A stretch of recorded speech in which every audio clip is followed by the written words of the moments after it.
Hello everyone, this is Aryan Rathi from Mathematics and Computing Branch, and today I am going to discuss CPU scheduling mechanisms of x86 and Windows, and after that I am going to tell how we can implement some features of Windows CPU scheduling into x86. So first let us see what is CPU scheduling. CPU scheduling is the process of determining which process will own CPU for execution while another process is hold on. So we have a ready queue. Here the processes which are ready and which can be executed are present, and we have a scheduler, short-term scheduler, which decides which process will get the CPU and the other will have to wait. And there are various ways of doing it which we will study next. So there are two types of scheduling: preemptive and non-preemptive. Preemptive means a process can be interrupted in between while it has not been completed by a higher priority process, and non-preemptive means if a process has started, then it will only leave the CPU when it has finished. So the CPU scheduling criteria is as follows. It needs to maximize CPU utilization and throughput. CPU utilization is obvious by the name itself, and throughput is the number of processes that finish their execution per unit time. And we have to minimize waiting time and turnaround time. Response time is the specific process completely, which is taken to. There are various types of scheduling algorithms, which are FCFS, SJF, shortest job first, shortest remaining time, priority scheduling, round robin multi-level queue scheduling. So I have just stated the names and not going to go into deep of that because these are very well known.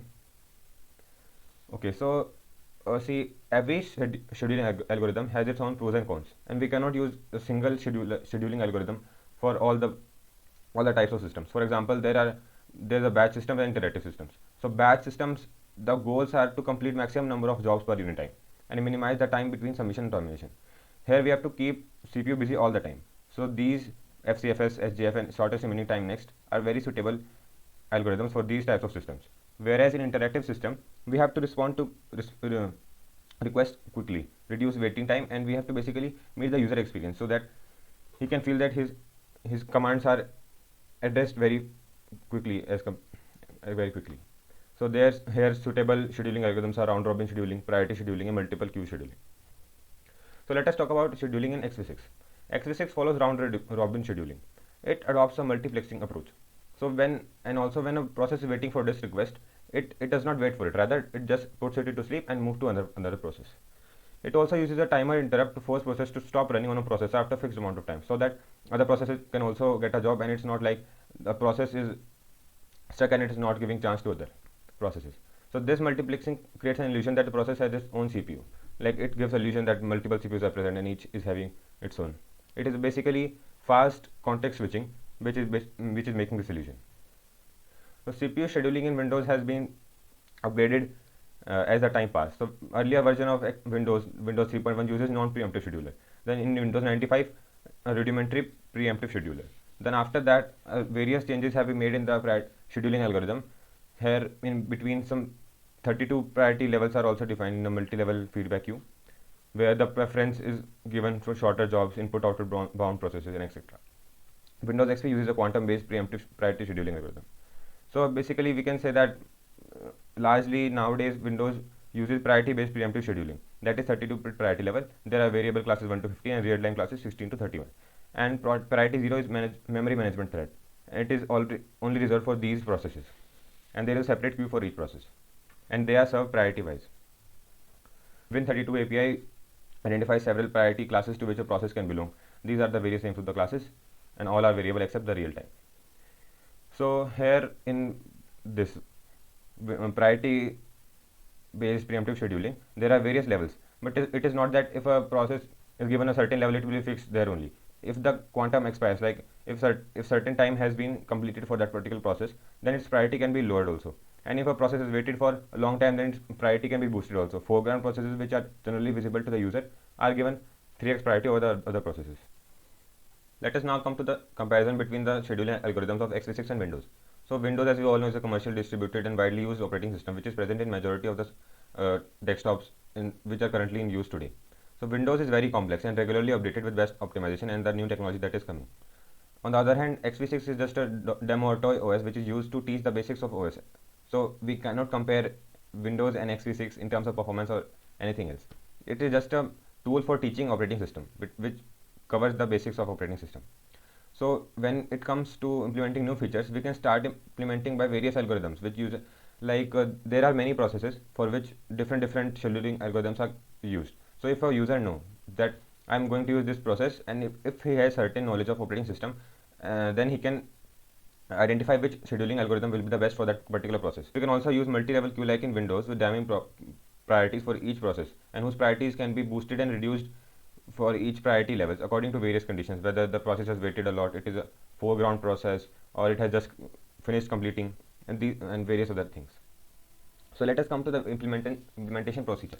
So first of all, we have to modify the struct proc which is present in proc.h. This proc basically stores information about all the processes, and it is fairly simple in terms of x86 by default. But if we want to implement various other features, various other scheduling algorithms, then we need to know certain things about the processes, like its entry time, the time for which it has run, the approximation completion time, and etc. So we need to add those attributes in this struct. We can also specify a quanta which will be the smallest unit for process switching, because if we'll check in every clock cycle, then it is not feasible and it will waste resources. We have to also make changes in make file so that we can take an input the specified uh, scheduling algorithm. We can do it by schd algo, schedule algo, or anything you want to write here. And also we need to check for the default condition. If this is not provided by the user, then the default should also be handled. Okay, so the main thing, the main status and everything is present in the p table, that is process table, for each process. So before accessing process table, we need to acquire lock and release them after doing the operation, because it is very necessary. Otherwise the programs can run in a very weird way and the system can also crash. So we have to run a for loop from ptable.proc to ptable.proc and proc. This is the size of the p table. We have to check status of the process, if it is runnable or not. If it is runnable, then only it is in ready queue, and then only we can think of whether we can run this one next or not. So we have to specify appropriate condition for each scheduling algorithm, which I will discuss next, which are different for each of them, and then we can select one process. After that selecting of the process, we have to change the status of the current process to the specified process and change its status from runnable to running, and also to the appropriate context switching. After the process is finished, we have to update the current process as 0, and then again select a process to schedule. In this manner, we go on and we complete the scheduling of the processes. Okay, so these are the scheduling algorithms that can be implemented. I have just given a few examples. There can be many others. So FCFS is a very simple kind of algorithm, and in each for loop, we have to check the entry time for each runnable process. The process with the least entry time would be run in this case. There is nothing more complex here. Round robin, in this one we have to give a certain CPU burst time to every process in certain regular intervals until it is finished. So for that we have to maintain a global counter, and we can store that where it is present in particularly in the p table, and then we can traverse it in a circular fashion. We can use modulo operation, or we can check if it is at the last of the p table, then we can reset it to the beginning, and in that manner we have to process all the runnable processes.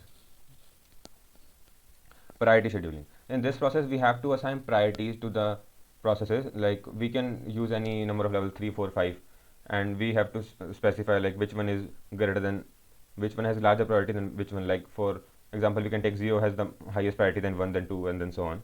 So only if the highest priority level processes are completed, then only we can go to the next priority level, otherwise not. Dynamic priority scheduling. So it is also kind of similar to priority scheduling. The thing is that the priority of the process is not fixed. We can change it depending on various conditions, like if the process has waited, or it has just finished some part of it, or it is a foreground process, or like that.